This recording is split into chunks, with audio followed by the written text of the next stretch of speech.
Hello students, welcome to my YouTube channel. हमने इससे पहले जो नीट का पेपर सॉल्व करा था पार्ट 1, जिसमें हमने 20 क्वेश्चंस को अटेम्प्ट करा था। तो आज हम इसका सेकंड पार्ट करने वाले नीट 2025 का क्वेश्चन केमिस्ट्री पेपर, तो जिसमें हम आंसर की के साथ साथ पूरे एक एक क्वेश्चन को प्रॉपर एक्सप्लेन करेंगे।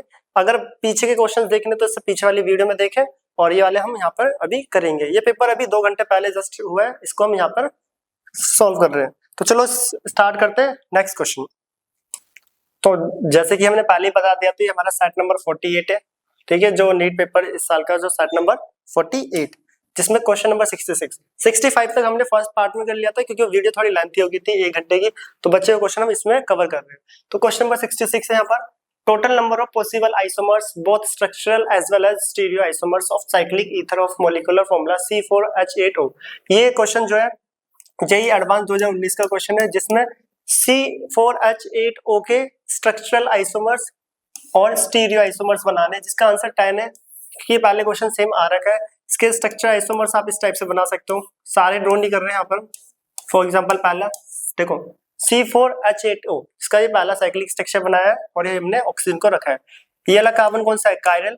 कायरल कार्बन है, तो स्टीरियो आइसोमर शो कर रहा है। तो ये 2 स्ट्रक्चर यहाँ पे इसके बन गए। सिमिलरली इसी टाइप से अगर हम आगे देखें तो देख लो CH3 एंड CH3। अगला हमने ये 3 एटम की रिंग बनाई है। यहाँ पे ये स्टीरियो आइसोमर शो करेगा नहीं, क्योंकि 2 R ग्रुप सेम है, इसलिए यहाँ पे एक स्ट्रक्चर हो गया 1। इसी टाइप से अगर आप करते जाओगे तो यहाँ पे कितने स्ट्रक्चर बनेंगे? 10, जिसका आंसर 10 है। ये डायरेक्ट क्वेश्चन आया, पहले भी आ रखा है, इसलिए इसका आंसर 10। इसको आगे सॉल्व कर सकते हो, अपना आंसर चेक कर लेना कौन सा है 10। नेक्स्ट क्वेश्चन इंपॉर्टेंट क्वेश्चन था, वो जेईई एडवांस से पूछा गया था। Question number 67, for the reaction, एक रिएक्शन दे रखी है A से 2B, A से बन रहा है 2B। अब न्यूमेरिकल है, न्यूमेरिकल को तो पूरा ही सॉल्व करना पड़ेगा। ठीक है, एक रिएक्शन दे रखी है A से 2B, the backward reaction rate is higher than the forward. जो KB है वो हायर है, कितना? फॉरवर्ड से, KF से। Rate constant by the factor, कितने फैक्टर से? 2500, 2500 फैक्टर से। तो KB 2500 टाइम्स KF हायर है। तो यहां से अगर मैं KB अपॉन KF की वैल्यू निकालूं तो ये आ जाएगा 2500। ठीक है, आगे बोल रहा है हमें एट टेम्परेचर दिस, R की वैल्यू गिवन है। तो क्या पूछा हमें? बैकवर्ड रिएक्शन दिस, तो KP for the reaction, KP निकालना है जब टेम्परेचर कितना हो 1000 केल्विन। तो क्वेश्चन काफी अच्छा है, केमिकल इक्विलिब्रियम से पूछा हुआ है, और हमें पता है जो KP का फॉर्मूला होता है, KP इज इक्वल टू होता है KC RT की पावर डेल्टा N। इस फॉर्मूले से ये डायरेक्ट सॉल्व हो जाएगा। अब बोलोगे देखो KC कहां पर दे रखा है, हमें इतना भी पता है जो KC होता है वो KF अपॉन KB से आया है डेरिवेशन से, फॉरवर्ड अपॉन बैकवर्ड। और इसकी वैल्यू कितनी हुई? ये बराबर हो गया 1/2500। देखो KB अपॉन KF की वैल्यू 2500 है, तो KF अपॉन KB की वैल्यू क्या हो जाएगी? इसको मैंने रिवर्स कर दिया, क्योंकि KF अपॉन KB बराबर होता है KC, तो वैल्यू भी इसकी क्या हो जाएगी? इनवर्स। ठीक है, 1 अपॉन, तो ये हो गया 1/2500। अब इस वैल्यू को अगर मैं यहाँ पर पुट कर दूं 1/2500 इंटू में R जो कि गिवन है 0.083, टेम्परेचर 1000, डेल्टा N। अब डेल्टा N होता है क्या है? Number of moles of product minus number of moles of reactant. Product में 2 मोल है, रिएक्टेंट में 1 आ गया। ठीक है, पावर 1। अब इसको हम सॉल्व करते हैं। ठीक है, यहाँ पे अगर हम इसे सॉल्व करें तो KP इज इक्वल टू, यहाँ पे सबसे इंपॉर्टेंट बस ये वाला स्टेप था, ये 1/2500। KF अपॉन KB की वैल्यू कितनी हो जाएगी? 1/2500। अगर इस वैल्यू को रिवर्स करूं तो ये भी रिवर्स हो जाएगी। ठीक है, तो सॉल्व करते हैं। 1/2500, ये भी एक 0 और था, 1000 है। ठीक है, 1000 दे रखा है। देखो पॉइंट हटाया तो 30 है, इंटू में 83, इसके पॉइंट हटा लिया हमने 83 बन के, पॉइंट हटाया तो कितना है? 40। 1 2 3 4, ऊपर से कितना था? 1 2 3, यस और नो? 0.0831, ये 1 है। पॉइंट हटाया 40 आए, और 30 से 30 कट। सॉल्व करते हैं सब, 3 0 से 3 0 कट हो गया, और अगर इसको मैं डिवाइड करूं 831 को किससे 25 से, ठीक है। बाकी जो पावर से वो कर लेंगे सॉल्व।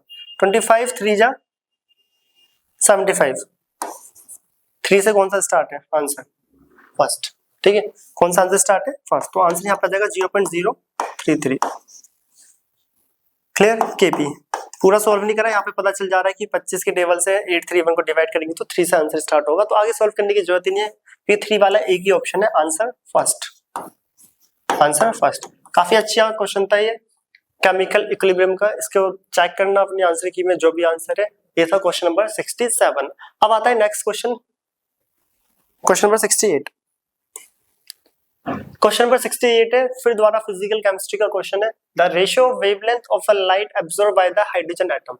स्ट्रक्चर ऑफ एटम से क्वेश्चन है, स्ट्रक्चर ऑफ एटम का याद होगा, जिसमें आप आर की वैल्यू डालते थे, रेट पर कांस्टेंट, एनर्जी वाली 2.18 10 के पावर -18, ठीक है।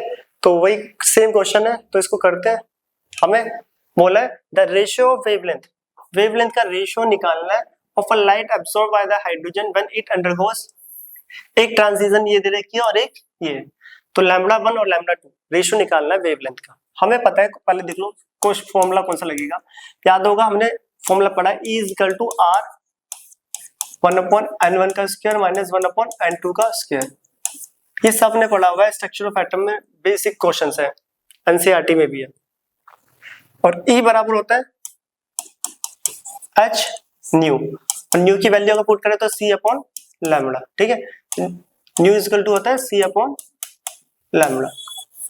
हमने यहाँ पे पुट कर दी, तो E बराबर आ गया HC/λ, तो HC/λ1 R, ये फर्स्ट के लिए कर रहा हूँ, ये फर्स्ट ट्रांजिशन सीरीज के लिए, जिसमें n1 कितना है 2 और n2 कितना है 3, n1 कितना है 2, तो n1 की वैल्यू अगर मैं डालूं तो 2 का स्क्वायर माइनस 1/3 का स्क्वायर। बाकी सारी वैल्यू सॉल्व नहीं कर रही है, कट जाएगा, h कट जाएगा, कांस्टेंट है, C सेम होता है 3 × 10 की पावर 8, R कांस्टेंट है, सब कैंसिल आउट हो जाएगा, तो इसलिए कट नहीं कर रहे हम यहाँ पे किसी को भी। R इसको सॉल्व करें तो 4 और ये कितना है 9, तो 36 9 - 4, तो ये आ रहा है 5, सॉरी R पहले लिख लेते हैं, R 5/36 HC/λ1। ये इक्वेशन फर्स्ट ले लेते हैं, इसको क्या ले लेते हैं इक्वेशन फर्स्ट, क्योंकि रेशियो पूछा है ना, दोनों इक्वेशन को लास्ट में डिवाइड कर लेंगे। सिमिलरली इक्वेशन अगर मैं सेकंड करूं, सिमिलरली इक्वेशन अगर सेकंड करें तो वो यहाँ से पुट कर लेते हैं इस वाले में, ठीक है। तो HC/λ2 बराबर R 1/n1, n1 कितना है इस बार 4, n1 का इनिशियल का स्क्वायर होता है, n1 का स्क्वायर इनिशियल कितना है 4, 4 का स्क्वायर माइनस में 6 का स्क्वायर, जो कि आगे सॉल्व करके आ रहा है, करते से HC/λ2 = R 1/16 माइनस 1/36, इसका एलसीएम ले लेते हैं, तो 36 माइनस 16/16 इंटू में 36 HC/λ2। अगर इसको मैं आगे फर्दर सोल्व करूं तो ये आ रहा है R 20/16 इंटू में 36, इक्वेशन सेकंड। हमें पूछा है रेशियो ऑफ वेवलेंथ, तो λ1/λ2 फाइंड आउट करना है। इसमें मेन जो है हमें निकालना है λ1/λ2, रेशियो पूछा ना, रेशियो ऑफ वेवलेंथ। तो देखो इसमें वेवलेंथ नीचे, इसमें भी वेवलेंथ की वैल्यू जो है नीचे है, तो इक्वेशन सेकंड को फर्स्ट से डिवाइड कर देंगे ताकि λ1 ऊपर आ जाए। इक्वेशन सेकंड को किससे डिवाइड कर दें फर्स्ट से, ठीक है। ये रहा HC/λ1, HC/λ2 = में R 20/16 इंटू में 36, ये वैल्यू पूरी पुट करी हमने, और लैम्बडा जो इक्वेशन फर्स्ट है ये रही HC/में λ1 जो कि आ रहा है R 5/36। अब देखो यहाँ पे सारी वैल्यू कैंसिल आउट हो जाएगी, सारी वैल्यू कैंसिल आउट, क्या क्या कट रहा है देखो, HC से HC गया, R से R गया, λ1 ऊपर पहुंच गया, तो लैम्डा 1 अपॉन लैम्डा 2 जो कि ये वैल्यू भी पड़ जाएगी 36/5 और ये 20/16 इंटू में 36 यहाँ पर दिख रहा है। यस ठीक है 20/60/36 वो पहले से ही था, ये वैल्यू ऊपर पहुंच गई। तो इसको अगर मैं सॉल्व करूँ देखो 36 से तो 36 कैंसिल 5 4 जा 20 तो लैम्डा 1 अपॉन लैम्डा 2 जो आ रहा है वो आ रहा है 4/16 तो फाइनली आया 1/4 तो रेशियो जो आ रहा है 1:4 जो option number second is correct. तो क्वेश्चन अच्छा था काफी, अगर थोड़ा सा माइंड यूज करना था और वैसे तो क्वेश्चन में एनसीईआरटी बेस पे ही हो जाएगा, लैम्डा 1 और लैम्डा 2 का रेशियो निकालेंगे। जो एनसीईआरटी में क्वेश्चन होते हैं जनरली एक ट्रांजिशन स्टेट दे रखी होती है उसी में हम एनर्जी वगैरह निकालते हैं, यहाँ पे दो का रेशियो पूछ लिया है, दोनों का निकालो उसको डिवाइड कर दो। तो ये चेक कर लेना आपका आंसर सेकंड जो है वो करेक्ट है और जिसका सेकंड नहीं है उस बच्चों का सबका इनकरेक्ट। तो ये था क्वेश्चन नंबर 68 आज के पेपर का। तो अगला आता है question number 69। Question number 69 if the molar conductivity lambda m chemical kinetics का क्वेश्चन है, मोलर कंडक्टिविटी बोला है of a 0.050 mole liter inverse solution of monobasic weak acid is 90 centimeter square mole inverse. Its extent degree of dissociation will be assume ये दे रखा है हमें ये दोनों वैल्यू ठीक है। तो हमें निकालना है क्या है मोलर कंडक्टिविटी इतना है ठीक है, तो molar conductivity of the solution monobasic acid इतना है, it's extent degree of dissociation. तो डिग्री ऑफ डिसोसिएशन कितना होगा अल्फा, अल्फा होता है degree of dissociation and association, हमें फाइनली निकालना है अल्फा और अल्फा बराबर याद होगा lambda m upon lambda m not limiting molar conductivity lambda m not, ये फॉर्मूला होता है। अब यहाँ पे देखो गिवन क्या क्या है, गिवन हमें दे रखा है कंसंट्रेशन दे रखा है जिसका कोई यूज नहीं है तब भी लिख देता है, ये सिर्फ कंफ्यूज करने के लिए कंसंट्रेशन। और आगे बोला मोनोबेसिक एसिड की मोलर कंडक्टिविटी दे रखी है lambda n 90 Simon centimetre square mole inverse, unit से भी पहचान लोगे मोलर कंडक्टिविटी है अगर चैप्टर को थोड़ा सा भी पढ़ा हो तो। अब देखो जो एसिड है मोनोबेसिक एसिड बोला है मैंने, monobasic acid acid H positive and दूसरा नेगेटिव में डिसोशिएट होता है, एक पॉजिटिव की वैल्यू दे रखी है और एक नेगेटिव की। तो जो भी हमारे पास एसिड है वो मोनोबेसिक एसिड, मोनोबेसिक एसिड वो किसमें डिसोशिएट होगा, किसमें पॉजिटिव एंड नेगेटिव। यहाँ पे पॉजिटिव नीचे लिख लेते हैं थोड़ा ठीक है, हमें पता है एसिड एक पॉजिटिव आयन देता है एक नेगेटिव, इन दोनों की वैल्यू हमें गिवन दे रखी है, देखो ये not positive and not negative, तो दोनों वैल्यू कितनी है ये दे रखा 349.6 प्लस 50.4 जो कि ये करके कितना आ जाएगा 4960 400 आ गया, 400 Simon centimetre square mole inverse. तो अब क्वेश्चन ये बिल्कुल ही इजी हो चुका है, हमें लैम्डा m गिवन था, लैम्डा m नॉट के लिए हमें वैल्यूज दे रखी थी जो कि हमने सॉल्व कर लिया।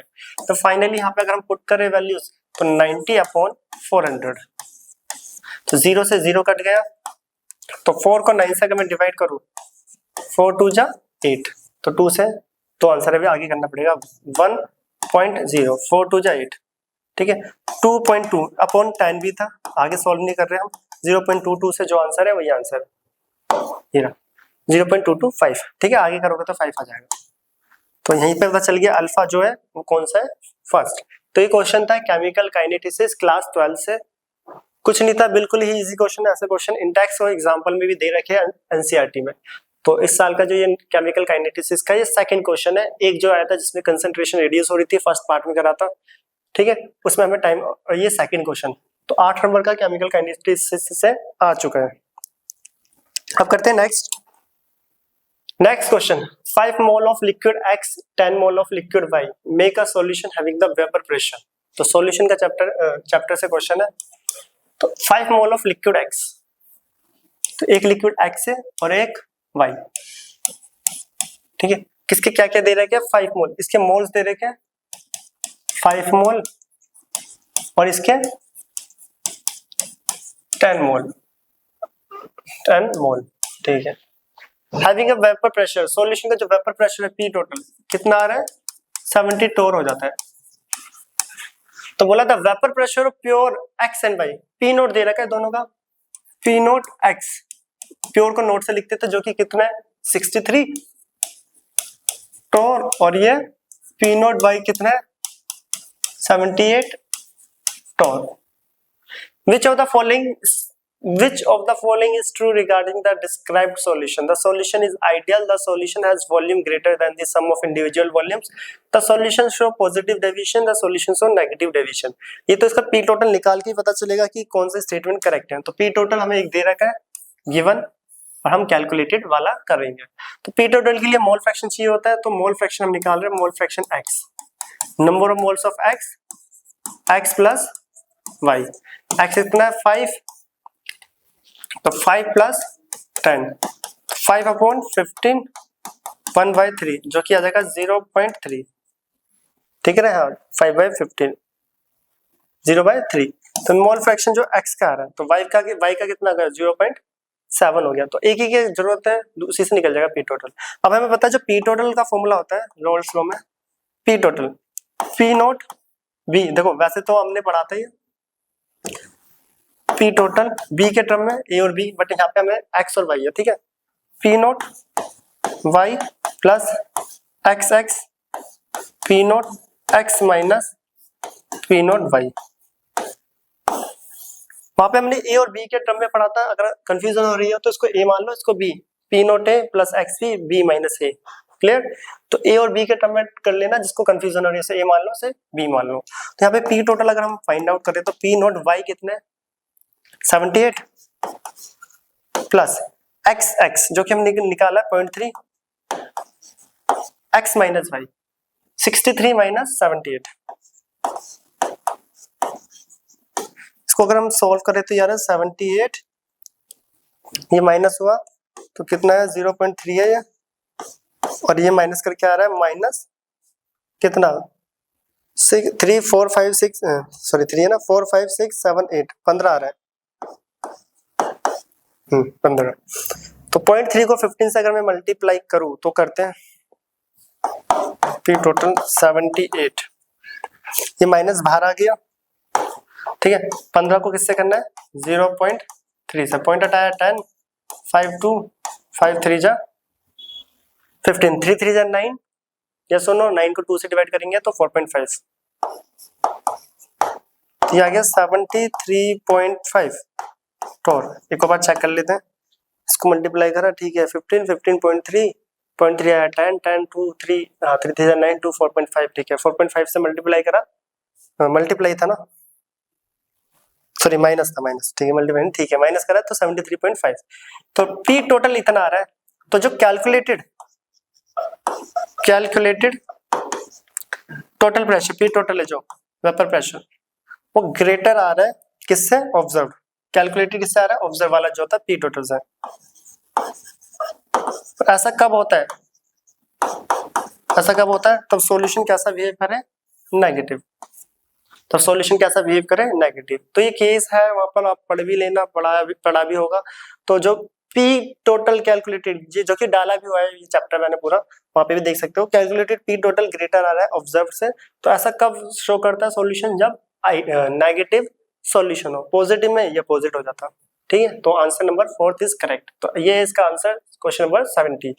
तो अगला आता है नेक्स्ट क्वेश्चन, क्वेश्चन नंबर 71 पूछा amongst the following choose the ones which equal number of atoms. कुछ ऑप्शंस दे रखे हैं, इसमें से पूछा कि इक्वल नंबर ऑफ एटम्स किस किस के हैं। तो यहाँ पे 1 2 3 4 5 के लिए सॉल्व करना है। तो देखो एटम्स निकालने मतलब एन, कैपिटल एन, और नंबर ऑफ मोल्स होता है गिवन मास अपॉन मोलर मास। तो एक एक करके सॉल्व करते हैं। तो नंबर ऑफ मोल्स होता है गिवन मास जो कि 212 है, और मोलर मास गिवन दे रखा है ताकि क्वेश्चन थोड़ा लेंथी ना हो जाए। मोलर मास है 106 जो कि हो गया कितना 2 मोल, और एन अगर मैं यहाँ पे निकालू एन, देखो नंबर ऑफ मोल्स का दूसरा फॉर्मूला होता है N A upon Avogadro's number, N upon Avogadro's number N A, ठीक है। हमें निकालना है N is equal to N into में एन ए, एन कितना है 2 इंटू में एन ए। बट यहाँ पे थोड़ा ध्यान देना इक्वल नंबर ऑफ एटम्स, तो ये जो मॉलिक्यूल Na2CO3 कितने एटम्स को कंटेन कर रहा है 2 3 4 5 6, तो कितने को कंटेन कर रहा है तो 2 इंटू Na इंटू कितना हो जाएगा 6, तो यहाँ आ जाएगा 6 टू 12 Na। ठीक है, 6 टू 12 Na, ये पहला आ गया एटम्स। यहाँ पे एटम्स पूछा इसलिए मेंशन करना पड़ेगा आपको ये 6, वरना क्वेश्चन गलत हो जाएगा। बी पार्ट अगर बोला जाए, देखो B part similarly number of moles given mass upon molar mass कितना है 62, तो कितना आ जाएगा, आ गया 6 4 जा 24, 4 नंबर ऑफ मोल्स आ गया 4।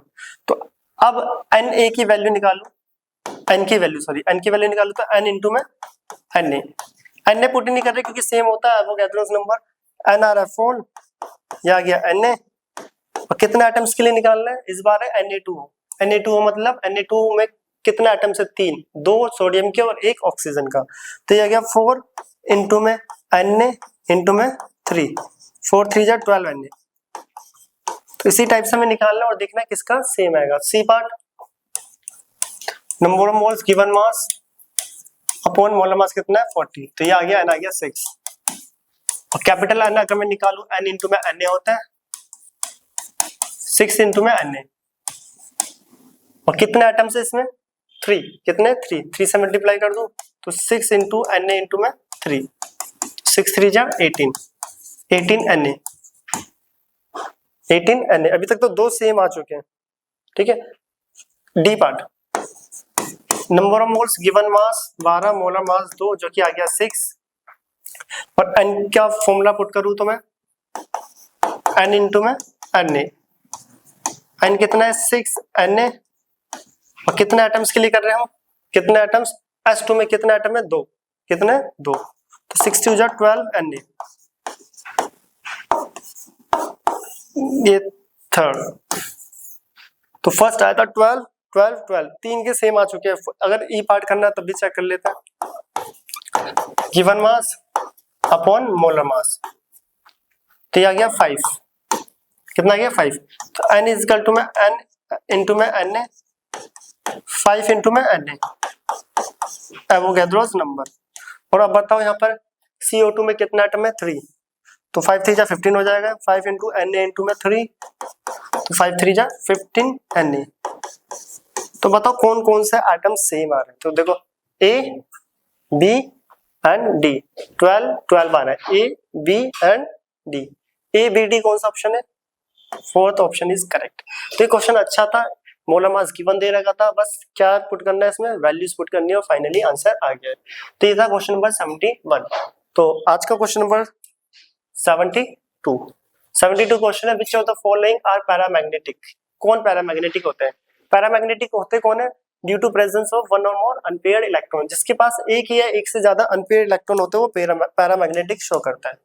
तो क्वेश्चन कोऑर्डिनेशन कंपाउंड का निकल 28 एटॉमिक नंबर होता है, आर्गन 3d8 4s2। अगर मैं ए पार्ट की बात करूं, निकल Cl4 2 नेगेटिव, जहां की जो पे निकल 2 पॉजिटिव ऑक्सीडेशन स्टेट शो कर रहा है, क्लोरीन नेगेटिव होता है, नेगेटिव उधर जाके +4 और -2 माइनस हो जाएगा। ठीक है, तो निकल +2 की ऑक्सीडेशन स्टेट 3d8, 2 निकल जाएगा इससे। और 3d8 जो होता है 1 2 3 4 1 2 3 4 5 6 7 8, ठीक है 7 8। अब यहाँ पे क्लोरीन एक वीक फील्ड लिगेंड है जो कि ये पैरामैग्नेटिक शो करेगा। एक को सॉल्व नहीं करेंगे, पूरा करेंगे तो काफी बड़ा जाएगा पैरामैग्नेटिक, उसकी शेप वगैरह। तो पहला आ गया पैरामैग्नेटिक। दूसरा देखो निकल, जो कि क्या है डायमैग्नेटिक। जो डायमैग्नेटिक है क्योंकि वहां पे हमें दिख रहा है CO पेयर कर देगा इलेक्ट्रॉन को, स्ट्रॉन्ग फील्ड में आता है। थर्ड CN स्ट्रॉन्ग में आता है, ये भी पेयर कर देगा, तो डायमैग्नेटिक। फिफ्थ सबको पता, सॉरी फोर्थ S2 जो कि पैरामैग्नेटिक ही शो करेगा, निकल का 2 पॉजिटिव पैरामैग्नेटिक है, वाटर सबको पता है। तो निकल का जो ये कौन सा ऑप्शन था, ए था, ये बी था, ये सी, डी वाला जो है वो पैरामैग्नेटिक, डी वाला जो है वो पैरामैग्नेटिक मैग्नेटिक।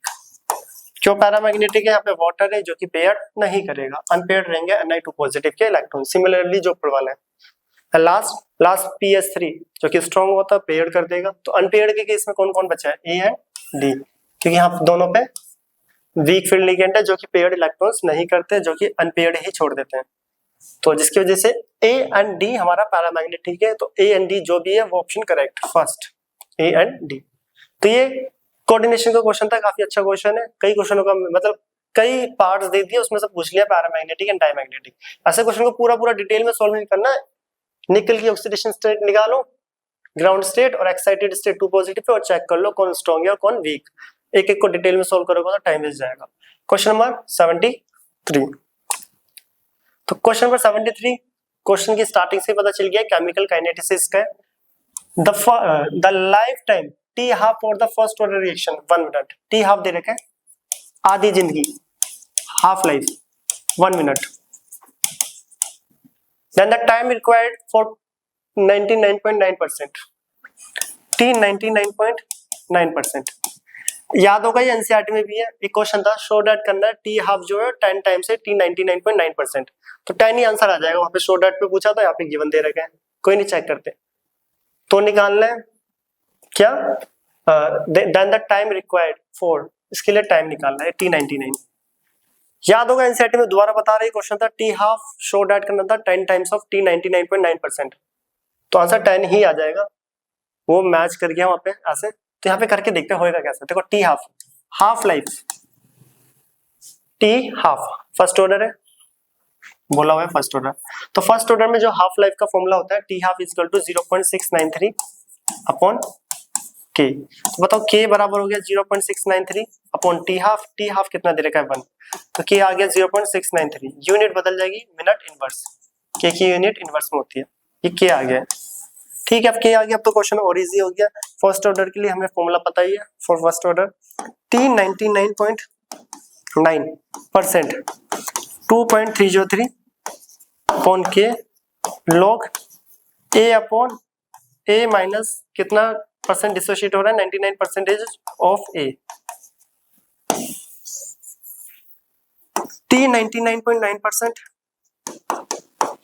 2.303, के की वैल्यू अभी बाद में पुट करेंगे, पहले इसको सॉल्व कर लेते हैं। Log A upon A minus percentage हटा तो नीचे 100 आएगा, तो ये आएगा सॉरी कितना आया 100 आया, तो 0.999 ए, ठीक है। A upon A minus 0.999 A. अगर इसको आगे सॉल्व करूं तो T 99.9% is equal to 2.303 upon K log a upon a minus 0.999, 0.999 से 1 माइनस करेंगे तो आएगा 0.001 a से a का पॉइंट हटाया पर 3 0, तो ये आ गया log 1000। और log 1000 हमें पता है कितना होता है 3, कितना होता है 3। इसको नहीं भी पता तो वो याद रखना log 1000 3 होता है। log 1000 जो होता है उसको ऐसे सॉल्व करते हैं, इसको हम लिख सकते हैं log 10 की पावर 3। तो पहली आइडेंटिटी लग जाती है, जो पावर होती है वो आगे आ जाती है, और log 10 कितना होता है 1, तो ये आ गया 3, ठीक है। तो log ये कितना हो गया 3 हो गया। अब पुट करते हैं वैल्यू 2.303 की हमने ऊपर कैलकुलेट करा था 0.693 एंड ये आ गया 3। पॉइंट से तो पॉइंट गया कट गया, 3 के टेबल से कट करो तो 3 1 जा 3, 3 2 जा 3 3 जा 3 2 जा, तो आया 2303 और 232। तो साफ दिख रहा है ये लगभग 9 पॉइंट पे जा रहा है, 9.9 करके आएगा, क्योंकि अप्रोक्स करके 10 मिनट, क्योंकि आ गया सेकंड। तो कितना आ रहा है 10 मिनट। तो ये केमिकल काइनेटिक्स का सेकंड क्वेश्चन था, ये भी बिल्कुल एनसीईआरटी पे ही आया है, कुछ अलग नहीं है इसमें।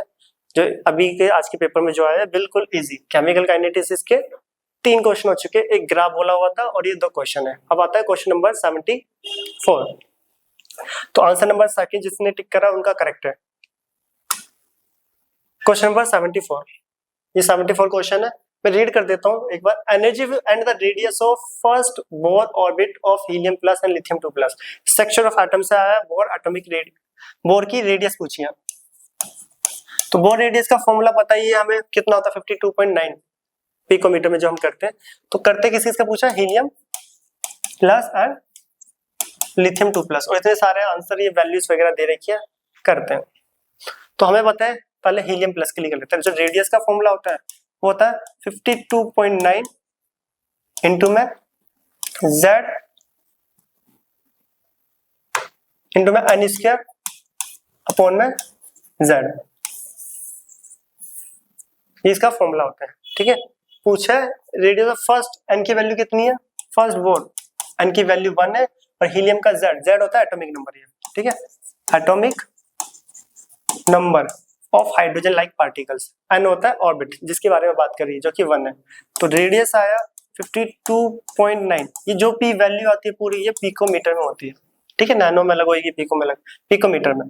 तो अगर हम इसे सॉल्व करें तो n की वैल्यू है 1 का स्क्वायर और Z है कितना, Z कितना है, Z बराबर है 2, हीलियम का 2 होता है। ठीक है, 2 कर दिया तो यह आ गया 26.45 पिकोमीटर, रेडियस आ गया पहले, फिर 26.45। अगर चेक करें तो पहला कौन सा आ रहा है, हीलियम की रेडियस 26.4 और 26.4, दो ऑप्शन तो अभी तक करेक्ट हो चुके हैं, कौन सा था, थर्ड और फर्स्ट। ठीक है, दो तो कट गए, फर्स्ट और थर्ड में से अब एक आंसर है। अभी तक हमने एक पार्ट करा है, अब इसकी एनर्जी भी निकाल लेते हैं। हमें बोला था एनर्जी भी पूछिए एंड रेडियस, लिथियम की जरूरत ही नहीं पड़ेगी, इसी से आंसर आ जाएगा।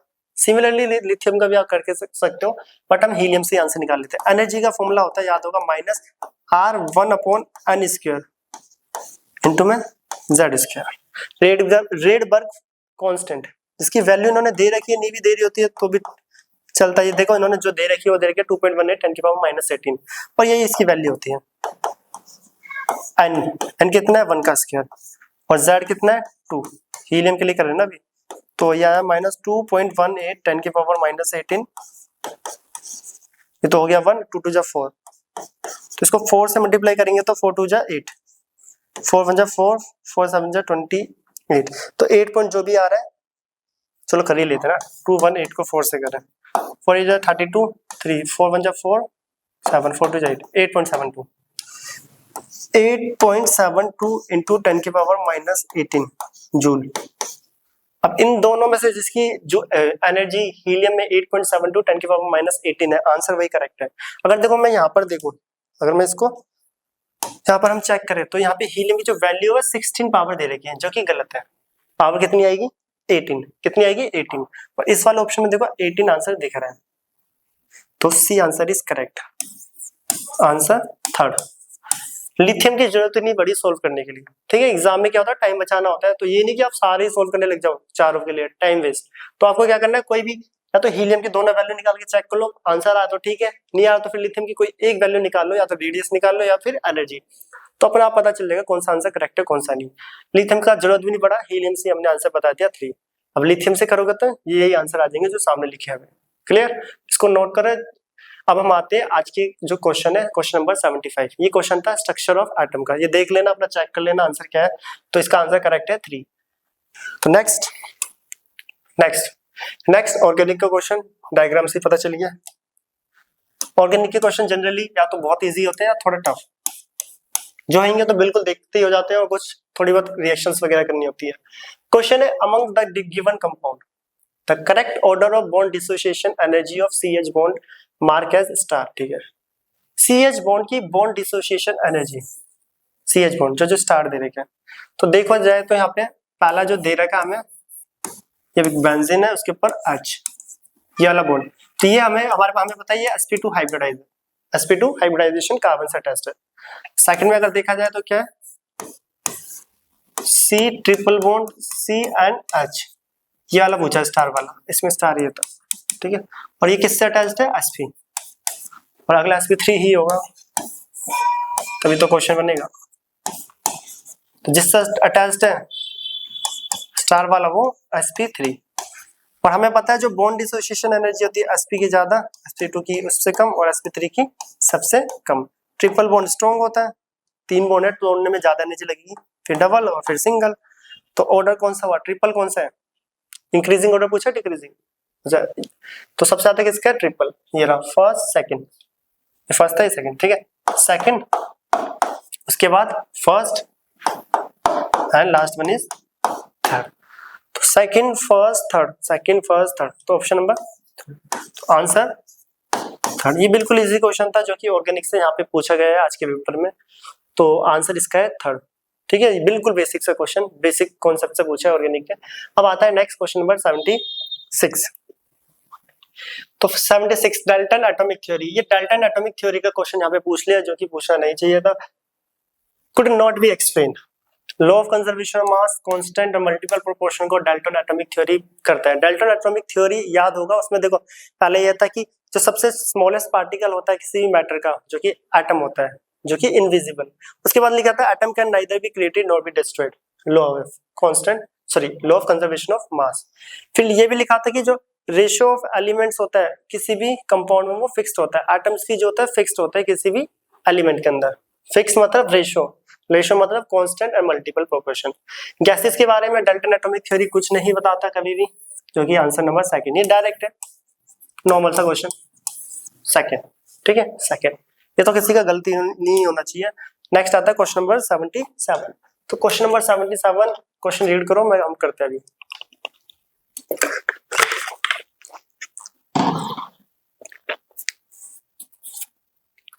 तो क्वेश्चन नंबर 77 क्वेश्चन है identify the correct order against the properties. तो कुछ प्रॉपर्टीज दे रखी है और करेक्ट ऑर्डर बताना है, करेक्ट ऑर्डर, ठीक है। आइडेंटिफाई द करेक्ट, इनमें से ऑर्डर किसका करेक्ट है, तो एक से ज्यादा का करेक्ट है, ऑप्शन से दिख ही रहे हैं तो सारे ही करने पड़ेंगे। तो पहला आता है डाइपोल मोमेंट। देखो अगर इस टाइप के क्वेश्चन आता है, अगर आपको किसी में भी प्रॉब्लम हो रही है तो आपको एलिमिनेशन मेथड भी कर लो, जो गलत है उसे हटाना सीखो, या फिर जो सही है उसको पहले सोल्व। तो पहला अगर मैं देखूं ए, ये एनसीईआरटी का सबसे बेसिक क्वेश्चन है, डाइपोल मोमेंट का, CH3। वाटर का डाइपोल मोमेंट अमोनिया से ज्यादा होता है, अमोनिया का डाइपोल मोमेंट ज्यादा होता है ट्राइक्लोरोमीथेन से। ये तो बिल्कुल करेक्ट है, करेक्ट, ये डायरेक्ट एनसीईआरटी से है, ठीक है। ए करेक्ट है। अब ए 2 में, इसके बाद कौन सा करेक्ट ऑप्शन, देखो यहाँ पे डी ऑप्शन, बी ऑप्शन और सी, 3 ऑप्शन और दे रखे हैं। अब कोई सा भी कर लो, देखो डी वाला सबसे इजी ऑप्शन दे रखा है। डी ऑप्शन अगर हम देखें, यहाँ पे डी करते हैं वैसे सारे, डी ऑप्शन अगर देखो N2, ये होता है O2 डबल बॉन्डेड होता है, और H सिंगल बॉन्डेड। तो बोला है बॉन्ड एंथैल्पी, तो बॉन्ड एंथैल्पी ट्रिपल की ज्यादा होती है, अभी पीछे भी करा है और हमें पता भी है, तो ये ऑर्डर भी करेक्ट है। तो आंसर अपना आप ही आ गया डी, ए और डी, ए और डी। बट अब बी और सी भी चेक कर लेते हैं, बी और सी भी हम चेक कर लेते हैं। पर इसमें पूछा नंबर ऑफ लोन पेयर्स, याद होगा XeF4 8 4 12 12, XeF4 में लोन पेयर जो होते हैं वो 2 होते हैं, ठीक है। और XeO3 में, ये पीछे भी क्वेश्चन आया XeO3 वाला, इसमें लोन पेयर होता है 1। और number of lone pair XeF2 linear shape बनाते हैं, जो कि लोन पेयर होते हैं 3। बताओ ऑर्डर सही दे रखा है इन्होंने, नहीं ऑर्डर इन्होंने गलत दे रखा है, ठीक है। आप VSEPR या हाइब्रिडाइजेशन वाली ट्रिक से भी कर सकते हो, मैंने पूरा लेक्चर डाला हुआ है, केमिकल बॉन्डिंग, ये सारे क्वेश्चन वहीं पर है, ये पूरा पोर्शन ही वहीं पे है। OH-CH-NH बॉन्ड लेंथ दे रखी है, बॉन्ड लेंथ, बॉन्ड लेंथ का ऑर्डर भी गलत है, क्योंकि देखो यहाँ पे ऑक्सीजन है और यहाँ पे कार्बन एंड यहाँ पे नाइट्रोजन ऑक्सीजन, क्योंकि यहाँ पे बॉन्ड लेंथ गलत दे रखी है, इलेक्ट्रोनेगेटिविटी के साथ साथ डबल मल्टीपल बॉन्डिंग बना रहे हैं, यहाँ सिंगल बॉन्ड है और यहाँ पे सिंगल बॉन्ड है बट ऑक्सीजन मोर इलेक्ट्रोनेगेटिव, जो कि छोटा हो जाएगा। तो साफ दिख रहा है हमें, देखो बी ऑप्शन तो गलत हो गया, बी वाले तो सारे गलत हो गए, बी वाले तो सारे गलत, ए और डी सही है, ए करेक्ट है डाइपोल मोमेंट वाला, डी हमने बॉन्ड एनर्जी का देख ही लिया है, ये पूरा एनसीईआरटी से आया है, ठीक है। तो जो ऑप्शन हमारा ए और डी है वो करेक्ट है, इसको छोड़ के बाकी सबका गलत, तो आंसर यहाँ पे है थर्ड। आपको जो सही पढ़ रहा है उसको कर लो, या जो गलत पहचान में आ रहा है, देखो ये वैसी पहचान में आ गया गलत है, इसमें लोन पेयर का ऑर्डर गलत दे रखे, पहला करेक्ट था, ये तो बिल्कुल बेसिक है, यहीं पे खत्म हो गया, औरों को देखने की जरूरत ही नहीं। Question number 78। तो क्वेश्चन नंबर 78 जो है बायोमोलिक्यूल का, ये डायरेक्ट क्वेश्चन देखो, ये आपको बायोमोलिक्यूल जो चैप्टर है आपका एनसीईआरटी का, उसमें एक टेबल बना हुआ है, उसमें सारे विटामिन के नाम दे रखे हैं, उनसे कौन कौन सी डिसीजेस होती है। तो विटामिन डी जो कि सनलाइट से हम लेते हैं, जिससे हड्डियां मजबूत, रिकेट्स, ठीक है। उसके बाद आता है विटामिन B12, जिसकी प्रॉब्लम है ये ना किलियोसिस, B12 फोर्थ, B12 का फोर्थ, B6, ये देखो डायरेक्ट आपको बुक से करना है, किससे करना है, बुक से। तो विटामिन B12 से क्या होता है, B12 से होता है एनीमिया। तो ऑप्शन देख लो, ए का जो है फोर्थ ये देखो, एक तो आपको पता ही है विटामिन डी से, डी होता है सनलाइट की कमी से, हम सनलाइट से लेते हैं ना विटामिन डी, जिससे क्या होता है हड्डियां मजबूती है, सुनते भी होगा रिकेट्स, जिसमें क्या होता है हड्डी आपकी वीक कर जाती है। तो जो बी ऑप्शन है वो किसका है, थर्ड, ए का फोर्थ बी का थर्ड, ए का फोर्थ बी का थर्ड सी का वन, सी पार्ट है उसका ऑप्शन है वन लिख दिया, और डी का second, option number fourth is correct, fourth is correct. ये डायरेक्ट क्वेश्चन है, इसमें कोई रट्टा नहीं, कुछ मतलब कोई कॉन्सेप्ट नहीं है, डायरेक्ट आपको बुक से जाके याद करना है और वहां से देखकर करना है आंसर। तो ये बिल्कुल बेसिक से उठा लिया इस बार क्वेश्चन नीट ने, वैसे ऐसे क्वेश्चन आते नहीं है जनरली, बट इस बार पूछ लिया डायरेक्ट, और मैच द फॉलोइंग और पूछ लिया उसमें, ठीक है। तो अब आता है question number 79। Next question, question number 79, यहाँ पूछा था correct order of decreasing basic strength, amine chapter का क्वेश्चन है, basic strength, N ethyl ethanamine, ethanamine, N methyl aniline और benzene amine, benzene amine, N ethyl ethanamine, इसका formula होता है CH3 CH2 2 NH, and second बोला है ethanamine CH3 CH2 NH2, and third बोला है एन मिथाइल, एन के ऊपर मिथाइल है, and ethanamine, and fourth one is benzene amine जो कि एनिलीन होता है। ऑर्डर तो उन्होंने पहले ही दे दिया करेक्ट वाला। देखो हमें पता है, याद भी दिला दूं, अगर हम इथाइल वाली ग्रुप की बात करें तो उसकी ट्रिक होती है 2-3-1, इथाइल वाली है, इथाइल में इथाइल के जैसे इथाइल वाले जितने उसके लिए ट्रिक होती है सेकेंडरी टर्शियरी प्राइमरी, और मिथाइल के लिए होती है 213, मिथाइल छोटा है इसलिए 213, इथाइल बड़ा है उसके लिए ट्रिक है 2-3-1, secondary tertiary primary, secondary primary tertiary. अगर इथाइल के केसेस की बात करूं तो सेकेंडरी और प्राइमरी, सेकेंडरी ज्यादा बेसिक होता है as compare to the primary, जैसे प्लस आई इफेक्ट देख सकते हो दोनों तरफ से, दोनों उसको लोन पेयर एक एक दे रहे हैं, आप वैसे भी आप समझ सकते हो। अगर इसमें बात करें इसके, देखो पार्टिसिपेट करेंगे रेजोनेंस में, और पार्टिसिपेशन इसका भी रेजोनेंस में करेंगे, और जनरली जो होता है एनिलीन, एनिलीन जो कि NH3 है, क्या है एनिलीन, एनिलीन लेस बेसिक होता है, क्या होता है लेस बेसिक, ये ज्यादा बेसिक इसलिए हो जाता है, एक CH3 ग्रुप लगा इसको इलेक्ट्रॉन डेंसिटी और दे रहा है, और भी ये आगे इलेक्ट्रॉन को देगा, इलेक्ट्रॉन को क्या करेगा आगे शिफ्ट कर देगा, किसमें रेजोनेंस में, किसमें कर देगा रेजोनेंस में, जिसके कारण इसका बेसिक कैरेक्टर क्या हो जाता है, क्या हो जाता है एनिलीन से ज्यादा, क्या हो जाता है एनिलीन से ज्यादा। तो यहाँ पे जो ऑर्डर है वो पहला हमें करेक्ट दे रखा है, पहला ऑर्डर क्या दे रखा है करेक्ट, क्या हो जाता है पहला ऑर्डर करेक्ट। तो याद रखना, देखो इन दोनों की तो बेसिक ट्रिक है आपकी एनसीईआरटी में दे रखी है, और एनिलीन सबसे लीस्ट होता है, ये भी लिखा हुआ है आपकी एनसीईआरटी की बुक में, क्या होता है बेसिक, और बेसिक कैरेक्टर कौन शो करता है, जो लोन पेयर ऑफ इलेक्ट्रॉन को डोनेट करें, तो सबसे ज्यादा कौन करेगा ethyl ethane amine, N ethyl ethane amine बोल लो, या फिर तो पहला ऑप्शन ही करेक्ट है इसमें, जो भी है बिल्कुल बेसिक, एनसीईआरटी में भी ऐसे क्वेश्चन है। ये था किससे अमाइन से क्वेश्चन। अब नेक्स्ट आता है क्वेश्चन नंबर 80। तो क्वेश्चन नंबर 80 आ रहा है यहाँ पे कोऑर्डिनेशन कंपाउंड से, कॉम्प्लेक्स दे रखे, the correct order of wavelength of light absorb by the following complexes. तो सॉल्यूशन, तो कुछ कॉम्प्लेक्स दे रखे, अब इन सभी कॉम्प्लेक्स में कैसे पहचान लेंगे, देखो ये 6 coordination number, 6 coordination number, 6 coordination number and 4 coordination number, जिसमें से एक तो हो गया बिल्कुल अलग, एक क्या हो गया बिल्कुल अलग, CFSE crystal field splitting energy, ठीक है, क्रिस्टल फील्ड स्प्लिटिंग एनर्जी किसका ज्यादा होता है ऑक्टाहेड्रल का, ऑक्टाहेड्रल, ये जनरली सभी को पता होता है किससे टेट्राहेड्रल से, टेट्राहेड्रल। तो 4 जिसका होता है वो टेट्राहेड्रल होता है, 6 वाले ऑक्टाहेड्रल, उन 3 को अभी के लिए अलग करते हैं, पहले इसकी बारी 4। तो CFSE जो होती है crystal field splitting energy, energy है ना ये, किसकी ज्यादा होती है ऑक्टाहेड्रल, और जो एनर्जी होती है वो रेसिप्रोकल होता है किसके वेवलेंथ के, इसका मतलब जिसकी एनर्जी कम उसका लैम्डा ज्यादा। तो एनर्जी किसकी कम है टेट्राहेड्रल की, तो टेट्राहेड्रल का लैम्डा सबसे ज्यादा, तो C सबसे ज्यादा, C सबसे ज्यादा। तो पहला अगर चेक करें C सबसे ज्यादा, तो 2 ऑप्शन तो कट गए A और B, मतलब फर्स्ट और सेकंड ऑप्शन कट चुका है, C सबसे ज्यादा होना चाहिए। अब बच्चा 50-50, ठीक है 50-50। अब आता है किसका इन तीनों की बारी, अब देखो तीनों में क्या कुछ ऑक्सीडेशन स्टेट की बात करें तो तीनों में ही क्या है, तीनों में ही +3 है। ऑक्सीडेशन स्टेट हम देख नहीं सकते, सेंट्रल मेटल एटम भी सेम है। तो यहाँ पे लास्ट बचता है कौन, कौन बचता है लास्ट में यहाँ पे, कौन से, जो strong and weak field ligand. Ligand की जो ऑर्डर है वो आपको पता होना चाहिए। तो लिगेंड का ऑर्डर क्या होता है, Cn NH3 एंड H2O। ये एनर्जी का ऑर्डर है, कौन सा energy, CFSS CFSE, crystal field splitting energy, जो कि आपने स्पेक्ट्रोकेमिकल सीरीज अगर एनसीईआरटी में याद करी हो तो उसमें पूरी सीरीज दे रखी है याद करने के लिए, ये वहीं से क्वेश्चन है। अगर इसका एनर्जी ज्यादा है तो लैम्बडा किसका ज्यादा होगा, अपोजिट हो जाएगा H2O वाले का, फिर NH3 और फिर Cn।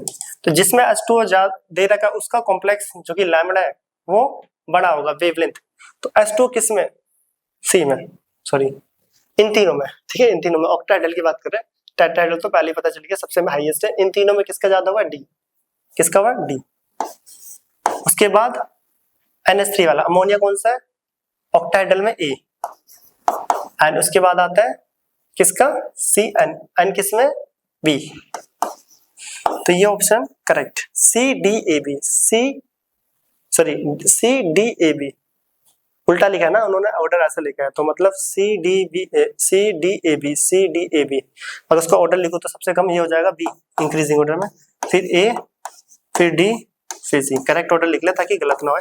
तो ये आंसर करेक्ट है, ठीक है।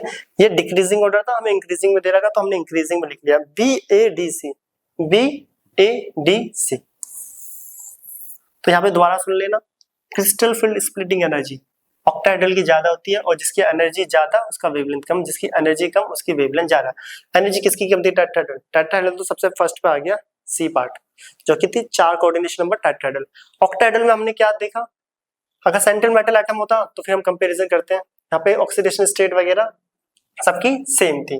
तो हमने यहाँ पे क्या देखा कि CFSE, ये एनर्जी जो है CFSE crystal field splitting energy, energy और लैम्बडा का ऑर्डर जो होता है अपोजिट होता है, रेसिप्रोकल, जिसका एनर्जी ज्यादा उसका लैम्बडा कम। Then finally answer D is correct, D is correct. अब आता है नेक्स्ट क्वेश्चन। नेक्स्ट है which one of the following compound does not decolourise bromine water. तो ये क्वेश्चन बहुत ज्यादा इजी है। डीकलराइज ब्रोमीन वाटर जो कि यूज होता है टेस्ट फॉर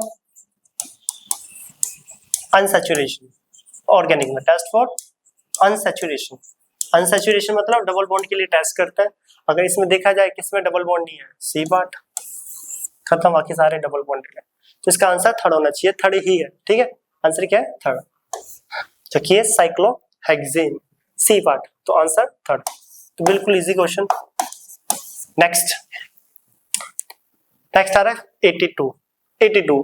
अब यहाँ पे एक रिएक्शन दे रही है, ये क्वेश्चन थोड़ा अच्छा है। Predict the major product in the following sequences of reaction. तो करते हैं स्टार्टिंग। तो ऑर्गेनिक के क्वेश्चन या तो बिल्कुल इजी होते हैं या बिल्कुल टफ टाइप। तो ये एवरेज, स्टार्टिंग में देखो, स्टार्टिंग में सही था, लास्ट में उसमें रिडक्शन वगैरह दे दिया। बोला मेजर प्रोडक्ट 4 में से कौन सा बनेगा। पहला HBr, पेरोक्साइड के प्रेजेंस में, पेरोक्साइड दे रखा है ना, हाँ, पेरोक्साइड की प्रेजेंस में, जो कि एंटी मार्कोवनिकोव है। एंटी मार्कोवनिकोव बोलता है क्या, जो ये नेगेटिव पार्ट है HBr का वो उस कार्बन के डबल बॉन्ड पे लगेगा जहाँ पे ग्रेटर हो, मार्कोवनिकोव से अपोजिट, ठीक है। ग्रेटर कहाँ पे लगेगा, जहाँ पे ग्रेटर हो। अगर यहाँ पे देखा जाए तो यहाँ पे एक भी हाइड्रोजन नहीं है, यहाँ पे एक हाइड्रोजन है। देखो यहाँ पे एक हाइड्रोजन है, वहां पे एक भी इसलिए नहीं है, एक बॉन्ड ये हो गया, 2 ये हो गए, 3 और एक डबल बॉन्ड का 4। उधर एक भी हाइड्रोजन नहीं है, इधर एक हाइड्रोजन है, इधर लगेगा Br। एंटी मार्कोवनिकोव सबने पढ़ा है 11th 12th, हर साल पढ़ते हुए आते हैं। ये जो पहला स्टेप है ये तो एनसीईआरटी का बैक एक्सरसाइज का क्वेश्चन है, हेलो एल्कीन में भी दे रखा है, पहला स्टेप ओनली। तो CH3 और Br लग जाएगा यहाँ पे, ठीक है। ये पहला स्टेप हो गया। फिर बोले KCN के साथ करो, तो सबको पता है KCN के साथ क्या होगा, कि Br को लेके जाएगा, K किसको लेके चला गया, Br को, और Cn लग गया, Cn। ये हो गया सेकंड स्टेप। थर्ड बोल रहा है फिर आगे Na रिडक्शन करना है। क्या करना है, रिडक्शन। क्या करना है हमें, रिडक्शन। तो अगर मैं रिडक्शन करूं तो बताओ क्या बनेगा। रिडक्शन होता है क्या है ऑर्गेनिक में, बेसिकली इसका अगर मैं रिडक्शन करूं, रिडक्शन का मतलब होता है या तो ऑक्सीजन का निकलना, ऑक्सीजन तो है ही नहीं, या फिर हाइड्रोजन का आना। हाइड्रोजन आएंगे तो क्या क्या बनेगा, यहाँ पे देखो, ये है CH3, अगर यहाँ पे हाइड्रोजन आया तो CH के साथ तो 2 हो जाएगा और 2 हाइड्रोजन इसके साथ, तो CH2NH2 final product. CH3 CH2 NH2, तो पहला गलत, दूसरा भी गलत, तीसरा चौथा गलत है। देखो इन्होंने एक ही पे कर दिया, डिफरेंट डिफरेंट, एंटी मार्कोवनिकोव्स था, तो option number C is correct. तो answer third, option number third is correct. 82 का आंसर है थर्ड, क्या है थर्ड। अब आता है नेक्स्ट। नेक्स्ट जो है वो है मैच द फॉलोइंग। तो कुछ मिक्सचर्स के नाम दे रखे हैं यहाँ पे और उनके मेथड्स दे रखे हैं। ये प्रैक्टिकल पोर्शन से क्वेश्चन है 11th का, जो some basic concept of organic chemistry है, उसमें पीछे प्रैक्टिकल पोर्शन दे रखा है, distillation, fractional distillation, steam distillation, उससे पूछा गया है। तो अगर देखा जाए पहला CH3 एंड एनिलीन, दोनों का जो बॉइलिंग पॉइंट का डिफरेंस है वो लार्ज होता है, लार्ज बॉइलिंग पॉइंट डिफरेंस। और जब लार्ज बॉइलिंग पॉइंट डिफरेंस हो तो उसमें हम क्या यूज करते हैं, नॉर्मल डिस्टिलेशन।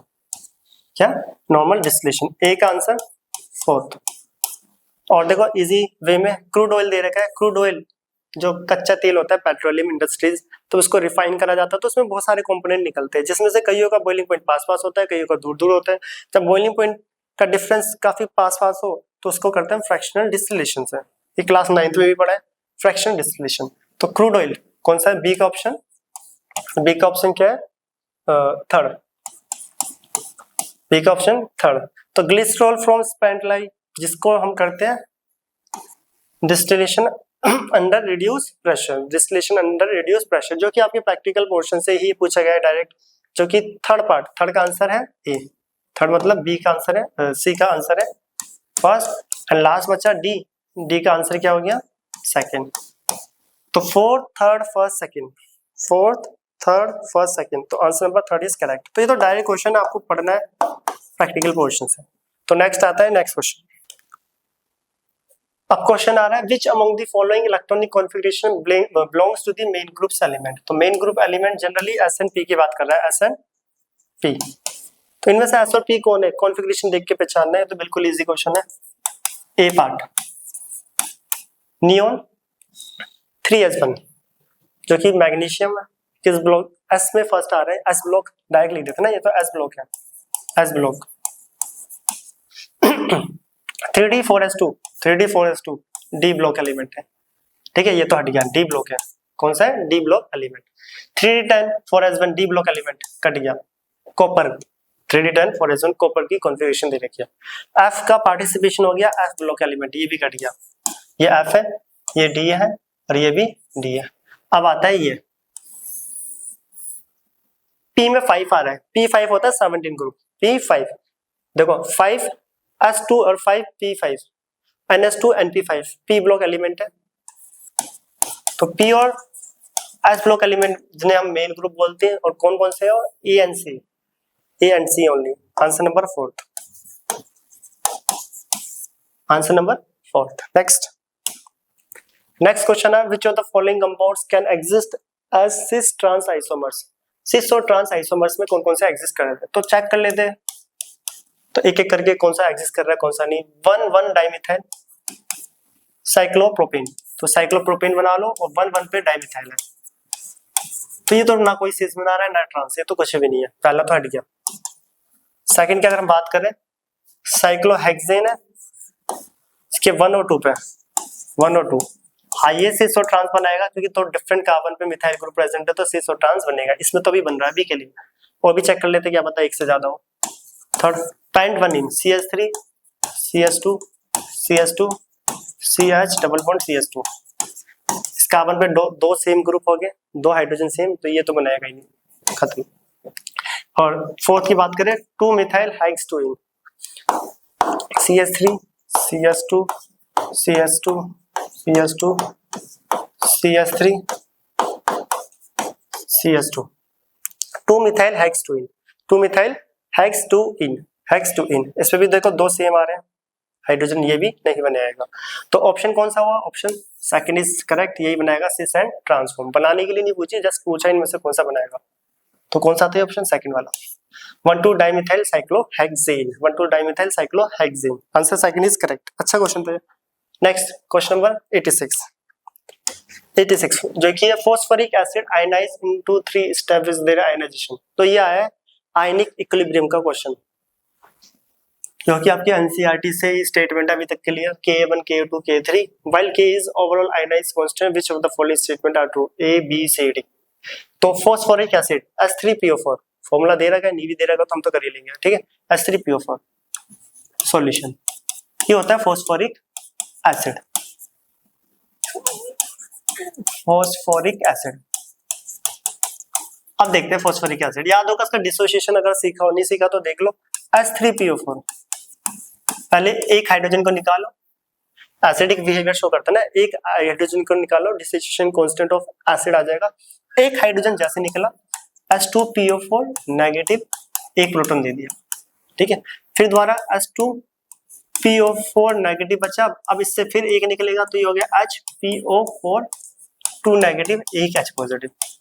जैसे एक पॉजिटिव निकला एक नेगेटिव आ गया, एक और पॉजिटिव निकला तो दो नेगेटिव हो गया। अब एक और निकलेगा PO4 3 नेगेटिव, सॉरी इसको करना है ना, HPO4 2 नेगेटिव से एक H प्लस निकला, क्या बचा PO4 3 नेगेटिव। क्या इसके बाद ये डिसोशिएट होगा, आयनाइज होगा? नहीं, हाइड्रोजन तो खत्म ही हो गया, एसिडिक बिहेवियर खत्म।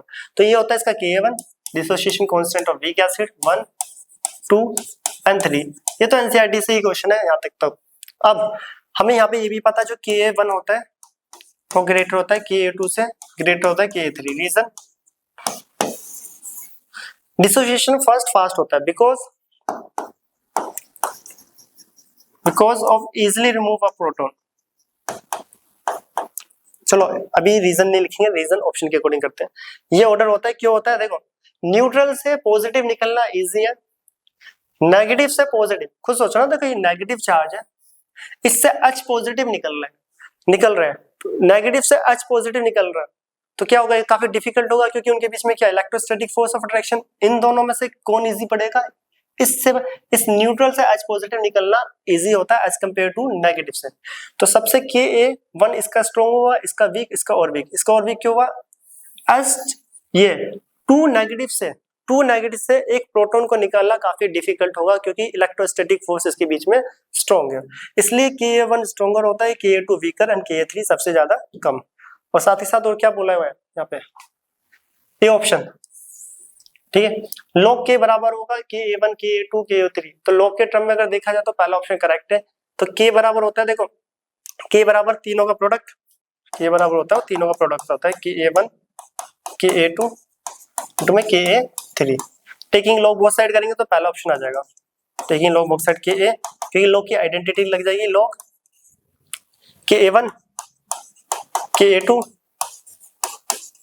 प्लस Ka लॉग Ka3, तो पहला तो करेक्ट है, ठीक है, पहला तो बेसिक था। Second, H3PO4 is a stronger acid than H2PO4 negative and HPO4 2 negative. ये वही क्वेश्चन जो अभी मैंने बताया था, अब रीजन लिखेंगे। H3PO4 एक strong acid, it is stronger acid because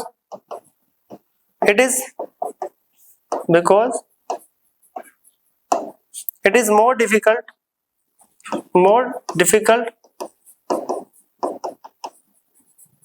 to remove। ये एनसीईआरटी में स्टेटमेंट भी अगर आप पढ़ोगे नोट्स वगैरह में, it is more difficult to remove a positive charge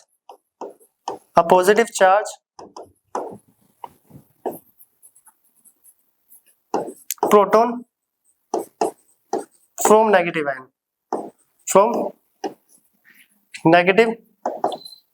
ion due to electrostatic force of attraction,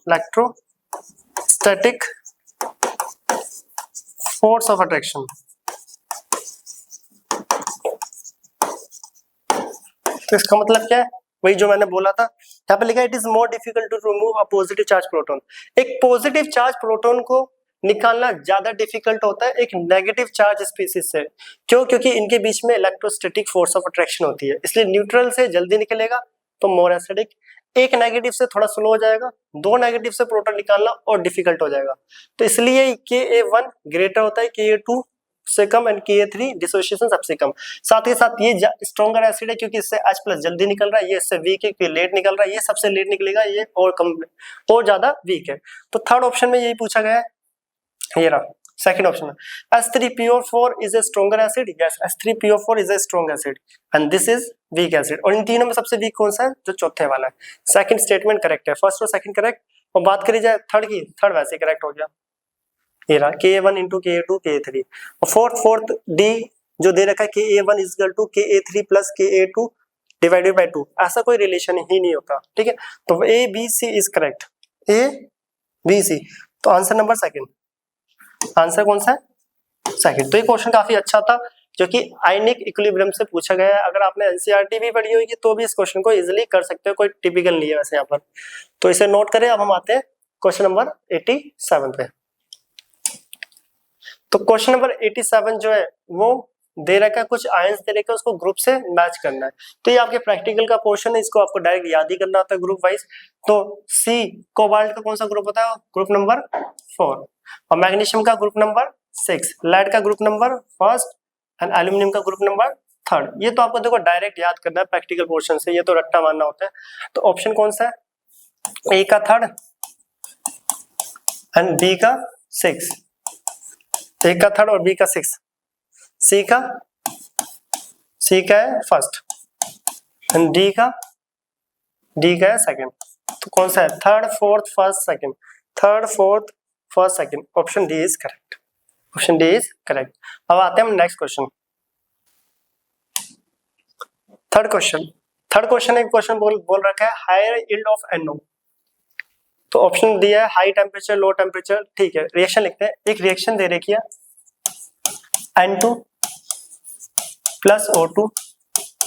आज के पेपर में कुछ क्वेश्चन थोड़े टिपिकल थे लास्ट कुछ ईयर्स के कंपेयर में, और कुछ तो डायरेक्ट भी हो जा रहे हैं, बट जो टफ वाला पोर्शन है वो ज्यादा है लास्ट ईयर के पेपर के कंपेयर में।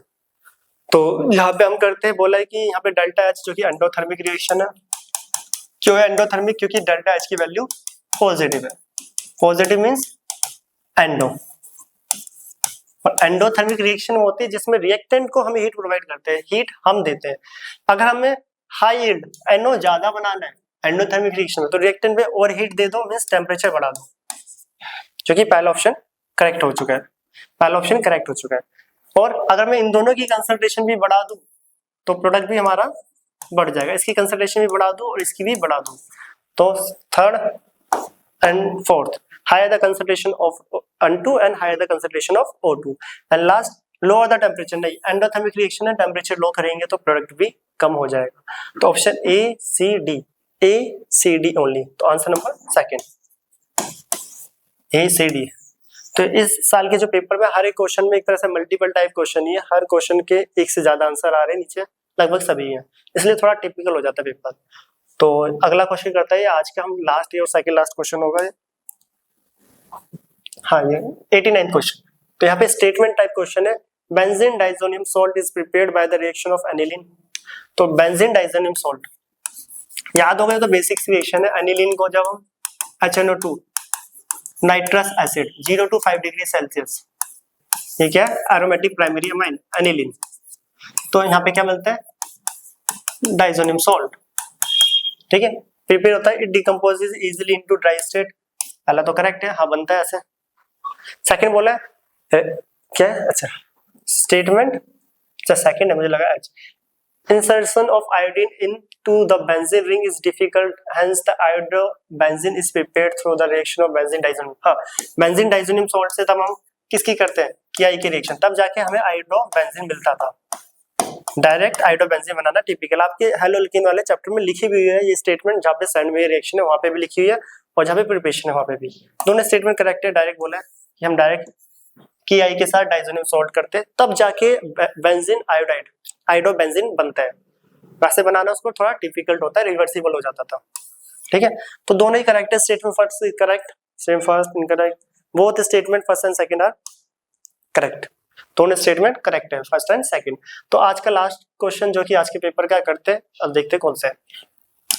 तो लास्ट क्वेश्चन है यहाँ पर क्वेश्चन नंबर 19। तो ये क्वेश्चन काफी अच्छा है ऑर्गेनिक का, अभी तक का जो पिछले सारे क्वेश्चन है उनके कंपेयर में। तो यहाँ पे एक कंपाउंड दे रखा है, चलो करते हैं। C double bond O and CN। तो बोला है इसको पहले किसको, ग्रिग्नार्ड रिएजेंट एक्सिस के साथ रिएक्ट करना है और फिर हाइड्रोलिसिस, ग्रिग्नार्ड रिएजेंट एक्सिस। तो ग्रिग्नार्ड रिएजेंट तो पता है RX प्लस Mg RMgX होता है। ग्रिग्नार्ड रिएजेंट पार्शियल पॉजिटिव या पार्शियल नेगेटिव, ये पॉजिटिव वाला हिस्सा होता है, ये नेगेटिव वाला। तो हमें पता है देखो पॉजिटिव नेगेटिव, तो करते चलो।